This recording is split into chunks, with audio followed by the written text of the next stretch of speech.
Amados irmãos, graça e paz. Quero neste momento trazer uma reflexão da palavra do Senhor, palavra de Deus, para os nossos corações. Encontra-se em Mateus capítulo 28, versículos do 16 ao 20. Esse texto é o texto onde Jesus vai se reunir com os 11 discípulos, 11 porque Judas já não estava mais entre eles, né? E esse encontro marcado por Jesus e os seus discípulos acontece no monte, lá na Galileia. E quando os 11 discípulos chegam ali onde Jesus estava, alguns dos discípulos não acreditaram. O versículo de número 17 diz: "E quando o viram, o adoraram, mas alguns duvidaram." A dúvida fez parte da vida de alguns dos discípulos. O texto não vai dizer quem foram esses discípulos, nem quantos foram, mas a palavra vai dizer, o evangelista Mateus fez questão de registrar, que alguns deles duvidaram, né? Duvidaram.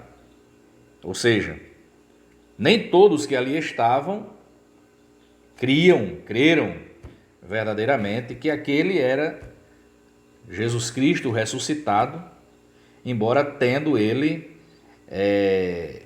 sido visto por todos eles, né?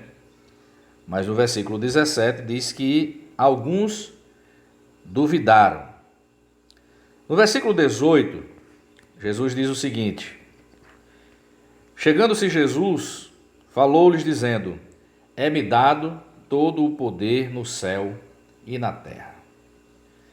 Jesus expressa para os discípulos acerca da sua soberania.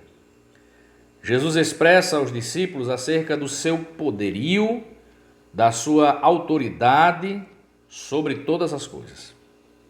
Ele vai fazer questão de trazer para os discípulos essa informação, uma informação muito necessária de se ter conhecimento, tendo em vista que dentro de alguns instantes o Mestre ressuscitado haveria de partir. E os seus discípulos, que dariam continuidade à obra, que dariam continuidade ao trabalho, que daria continuidade à igreja aqui na terra, deveriam tomar conhecimento disso, deveriam saber disso, deveriam entender isso, deveriam crer nisso. E ninguém melhor do que o próprio Jesus para trazer isso à tona. Ninguém melhor do que o próprio Jesus para dar essa informação aos seus discípulos. Logicamente, porque a igreja está fundamentada sobre ele, que é a pedra, né? Ele vai se referir a ele como a pedra sobre a qual a igreja está edificada, né? Sobre esta pedra edificaria a minha igreja, e as portas do inferno não prevalecerão contra ela. Então a igreja está fundamentada sobre a pedra principal, inabalável, né? Que é o próprio Cristo. O próprio Cristo. E esse Cristo, que é a pedra inabalável, a pedra fundamental, faz questão de referenciar aos seus discípulos, aos seus seguidores, àqueles que seriam a base da igreja, né? Que foram a base da igreja, porque a igreja começa a partir dos discípulos. Ele vai fazer questão de referenciar essa soberania, essa superioridade que ele tem nos céus e na terra, em todo o universo espiritual e material. O Senhor Jesus, ele é soberano sobre todas as coisas, visíveis e invisíveis. espirituais e materiais. Ele é poderoso sobre todas as coisas. É-me dado todo o poder no céu e na terra. Os discípulos precisavam saber disso. E é interessante que os discípulos eles haviam caminhado com Jesus. Eles haviam percorrido um trajeto de 3 anos e meio com Jesus. E nesse trajeto de 3 anos e meio, eles vivenciaram, eles foram testemunhas oculares do que Jesus poderia fazer. A mulher do fluxo de sangue, que teve aquela hemorragia estancada, quando toca na orla das vestes de Jesus. Os 10 leprosos que foram curados, eles contemplaram os leprosos que encontraram com Jesus e clamaram e pediram para que fossem curados. E Jesus manda eles irem se apresentar ao sacerdote. E no caminho, um olha para si e para os outros e percebe que estão limpos, estão sãos, estão curados. E um retorna para agradecer a Jesus. Os outros 9 vão embora. Isso está registrado, consequentemente, porque o que voltou estava curado e ele relatou com certeza que os outros também foram curados. É tanto que Jesus, a prova grandiosa desta cura é que Jesus vai dizer, mas não foram 10 os curados? Não foram 10 os limpos, os purificados? Não foram 10 os que ficaram sãos? Cadê os outros 9? Ninguém voltou para agradecer, senão esse estrangeiro? Ninguém voltou para agradecer, a não ser esse que não é israelita, Jesus vai fazer questão de perguntar isso, para confirmar a realidade do que acontecera na vida de todos os 10. Então os discípulos eles contemplaram essa cura, eles contemplaram a multiplicação dos pães, eles contemplaram muitas coisas, muitos milagres, Filha de Jairo sendo ressuscitada, o filho da viúva sendo ressuscitado. Enfim, eles contemplaram, e pelo que eles contemplaram, já era suficiente para eles entenderem, para eles compreenderem e saírem de caminho afora, dizendo que Jesus havia ressuscitado e que Jesus é soberano sobre todas as coisas e que ele é todo poderoso. Mas Jesus vai fazer questão de refrescar isso na memória deles, dizendo a eles o que está escrito no versículo número 18. É-me dado todo o poder nos céus e na terra. É bem verdade também que quando Jesus expressa isso, ele está dizendo em alto e bom som para os discípulos que não há outro que seja soberano sobre ele. Não há outro. Não há nenhum outro que tenha o poder superior ao de Cristo. Não há. Ele é todo poderoso. Todo poderoso. É-me dado todo o poder no céu e na terra. E é interessante que ele vai dizer, é-me dado. Ele não diz, eu tenho, mas alguém confiou isso a ele. Quem foi que confiou esse poder a Cristo? O Pai. O Pai. O Pai lhe conferiu poder, autoridade, soberania, porque ele vai dizer, eu e o Pai somos um, em poder, em autoridade, em soberania. Então o Pai lhe deu todo o poder, conferiu a ele todo o poder nos céus e na terra. E quando Jesus fala aos discípulos acerca dessa sua soberania, desse seu poder soberano, ele vai aproveitar para convocar os discípulos a se levantarem. Claro, estou aqui parafraseando, né? Estou usando aqui minhas palavras. Porque ele vai dizer de forma imperativa, portanto, ide, ensinai todas as nações, ou fazei discípulos de todas as nações.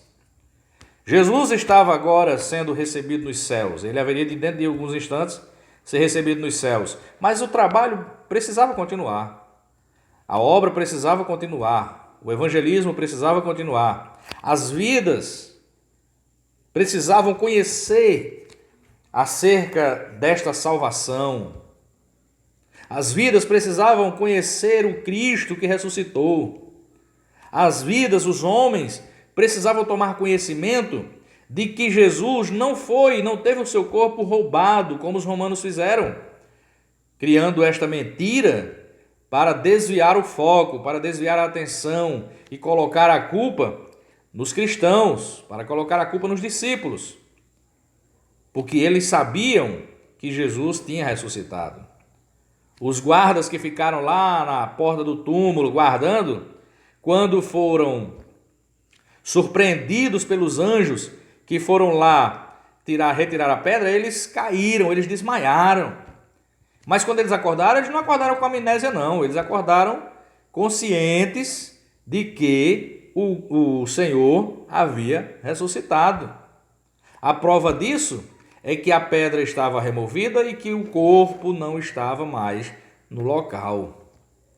Somente os lençóis nos quais ele foi enrolado e colocado ali naquele túmulo.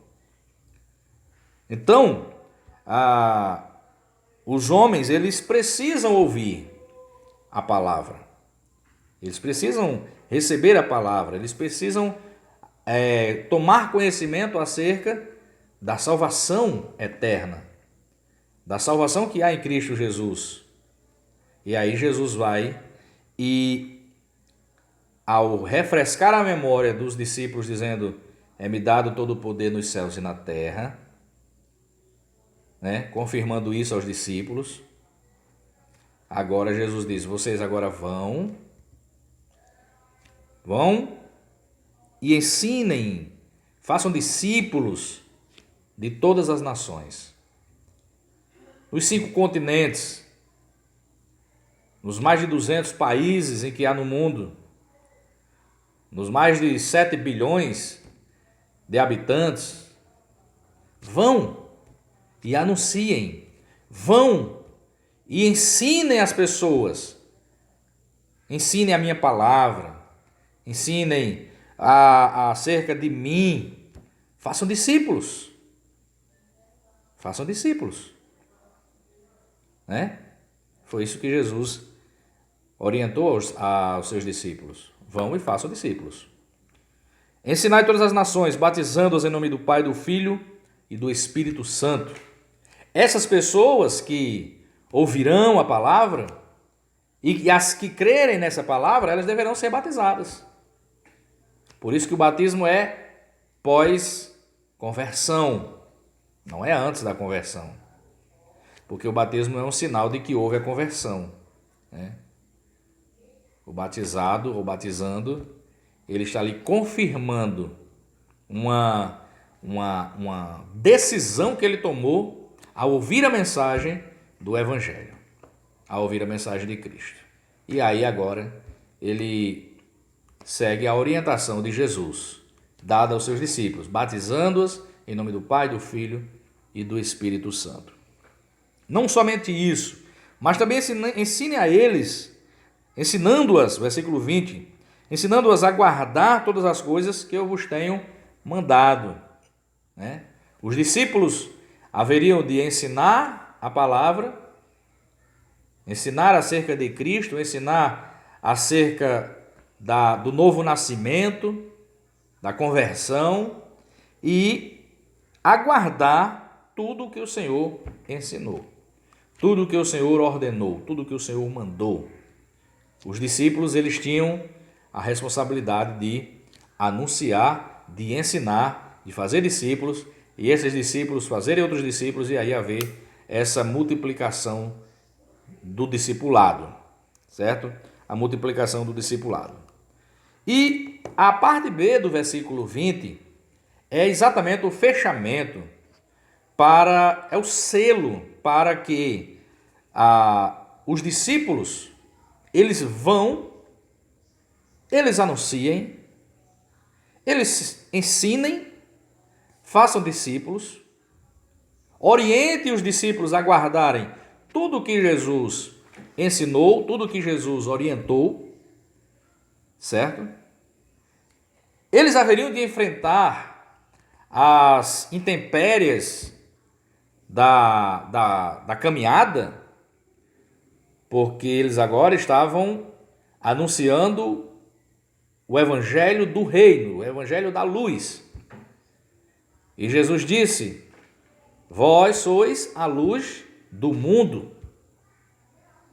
Então, por onde a luz vai, ela vai iluminando. À medida em que ela vai iluminando, ela vai provocando a reação nas trevas.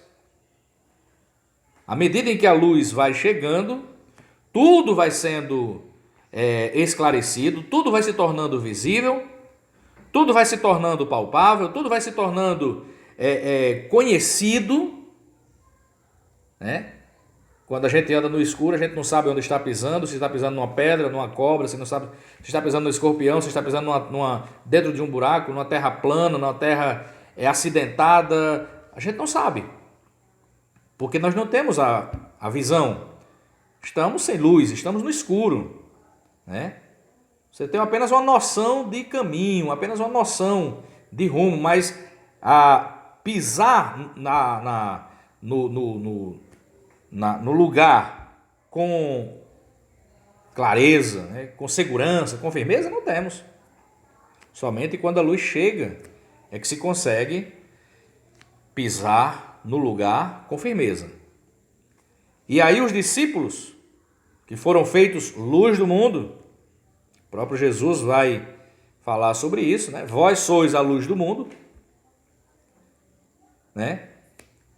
Sendo aí o exemplo de Cristo, o seguidor de Cristo, Jesus disse: eu sou a luz do mundo, quem me segue não andará em trevas, pelo contrário, terá a luz da vida. Os discípulos são seguidores de Cristo. Automaticamente, essa característica de ser luz, nós somos luz por causa de Cristo. E aí nós vamos levando a palavra. E as trevas vão reagir. E em meio a essa reação das trevas, nós vamos ter o que chamamos de contra-ataque, né? Você ataca o reino das trevas contra-ataca você. E para isso você precisa estar bem fundamentado, bem arraigado, bem alicerçado. E a única forma de estar bem fundamentado é entendendo que aquele que lhe alistou, aquele que lhe chamou, que lhe enviou, está com você. Você imagine o que o capitão, né, o comandante do exército, manda você ir para a guerra, mas fica no quartel. Manda você ir para a guerra, mas fica em segurança, né? Você está na guerra sozinho. Com Cristo não é assim. O versículo de número 20, a parte B, ele diz: e eis que eu estou convosco todos os dias até a consumação dos séculos. Então nós estamos na caminhada, os discípulos iriam passar a trilhar nessa caminhada, mas com a convicção, com a certeza de que aquele que o chamou, aquele que o alistou, aquele que o convocou, está com ele nessa caminhada. O próprio Cristo está com ele nessa caminhada. E eis que estou convosco todos os dias, até a consumação dos séculos. Se o Senhor está conosco todos os dias, então uma coisa é certa: Ele está nos protegendo, Ele está nos dando força, Ele está nos fazendo dar o próximo passo e trilharmos o caminho com segurança e com firmeza. sabendo que as pedras vão existir, sabendo que as barreiras vão estar lá, mas o Senhor vai nos fazer transpor essas barreiras e nos fazer caminhar sobre essas pedras, que elas haverão de servir para nós, para aquele que serve ao Senhor, para aquele que é discípulo do Senhor, como estrado, né? Como firmeza, para que o próximo passo seja dado nessa caminhada. Meus irmãos, nós estamos vivendo esse momento de muita dificuldade, estamos vivendo um momento de muita tribulação, estamos vivendo um momento muito difícil, né? Estamos sendo afrontados e confrontados por algo que é invisível, mas é real. Mas eu quero dizer uma coisa para vocês: o vírus é real, mas Jesus também é real. O vírus existe, mas Jesus também existe. O vírus tem vida e Jesus também está vivo. Deixa eu lhe dizer uma coisa: aquele que disse aos discípulos: é-me dado todo o poder nos céus e na terra, também disse aos discípulos: eu estou convosco todos os dias. E se Ele está conosco todos os dias, Ele vai nos fazer passar por essa tempestade, Ele vai nos fazer transpor essa tempestade. É bem verdade que alguns serão sucumbidos pela tempestade, é verdade, isso faz parte da vida, né? Isso faz parte da caminhada. Há os soldados que infelizmente são feridos e morrem, infelizmente, mas deixa eu lhes dizer uma coisa: eles morrem com a convicção, com a certeza de que o seu comandante não lhes abandonou. Jesus não nos abandona, Ele não nos abandonou, pelo contrário, Ele está mais firmemente, mais presente, continuamente na nossa vida, em meio a essas dificuldades e adversidades. Inclina o seu coração ao Senhor, né? Deleite-te no Senhor, descansa o teu coração no Senhor, sabendo que Ele está conosco. Ele não está morto, Ele está vivo, e como Ele está vivo, Ele está conosco todos os dias da nossa vida. Versículo 20, a parte B: e eis que estou convosco todos os dias, até a consumação dos séculos. Bendito seja o nome do Senhor Jesus. Após esse discurso, os discípulos começaram a ver Jesus sendo recebido nos céus. E quando ele estava sendo recebido nos céus, sobre uma nuvem, subindo aos céus, a Bíblia diz, e Lucas registrou, lá em Atos capítulo 1, que dois varões, dois homens de branco, dois anjos, se aproximaram dos discípulos que ali estavam olhando para os céus, vendo aquele momento de alegria, e eu imagino que também de tristeza, porque o mestre estava subindo. Alegria porque ele está vivo, porque ele prometeu estar conosco todos os dias, mas também a distância, né? Esse distanciamento visível de Cristo em relação aos seus discípulos estava acontecendo. E aí os anjos se aproximam e dizem por que eles estavam olhando daquela forma para os céus. Aquele que eles estavam vendo subir, da mesma maneira que eles estavam vendo ele subir, ele voltaria. Bendito seja o nome do Senhor. Ele voltaria e ele voltará para arrebatar a sua igreja. Em carne ele já veio. Os homens o rejeitaram.